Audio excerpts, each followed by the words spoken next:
తెలంగాణలో అధిక ఛార్జీల వసూలుపై స్పెషల్ డ్రైవ్ చేపట్టారు అధికారులు.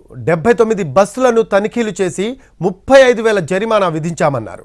పండగ సమయంలో అధికంగా వసూళ్లు చేస్తున్నట్లు ఫిర్యాదులు వస్తే చర్యలు తీసుకుంటామని చెబుతున్నారు joint transport commissioner Ramesh.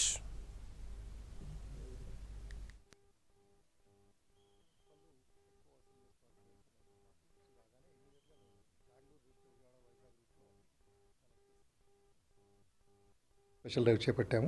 Travels వాళ్ళు ఎక్కువ వసూలు చేస్తున్నారు ఫేర్స్ అనే మాకు దృష్టి రాగానే ఇమీడియట్గా మేము బెంగళూరు రూట్, విజయవాడ, వైజాగ్ రూట్లో చాలా ఎక్సెస్ కలెక్ట్ చేస్తున్నారని సమాచారం రావడంతో మేము స్పెషల్ డ్రైవ్ చేపట్టాము. ఇప్పటివరకు 79 ఈ కాంట్రాక్ట్ క్యారేజ్ బస్సెస్కి కేసెస్ రాసి సుమారు 35,000 రూపీస్ ఫైన్ కూడా వేసాము. అండ్ అప్పుడు సైమల్టేనియస్గా మేము రాసినప్పుడు ఎక్కువగా ఏంటంటే మర్కెంటైల్ గూడ్స్, తర్వాత డాక్యుమెంట్స్ సేఫ్టీగా అంటే fire extinguisher, first aid box, తర్వాత ప్యాసింజర్ లిస్ట్ ఉందా లేదా, తర్వాత ఈ సేఫ్టీ యాంగిల్ ముఖ్యంగా భద్రతా ప్రమాణాలు సరిగా పాటిస్తున్నారా లేదా, ఎక్సెస్ సీట్లు ఉన్నాయా, ఎక్సెస్ ప్యాసింజర్స్ ఉన్నారా, ఎక్సెస్ ఫేర్స్ కలెక్ట్ చేస్తున్నారా, ఇవన్నీ మనం కేసెస్ బుక్ చేసి ఫైన్ అయితే వసూలు చేస్తున్నాము. ఒకవేళ నిజంగానే పర్టికులర్ కంప్లైంట్ అని ఇస్తే ఎనీబడి ఈజ్ ఛార్జింగ్ ఎక్సెస్ అంటే మేము ఆ బళ్ళు సీజ్ చేసే అవకాశం కూడా ఉంది.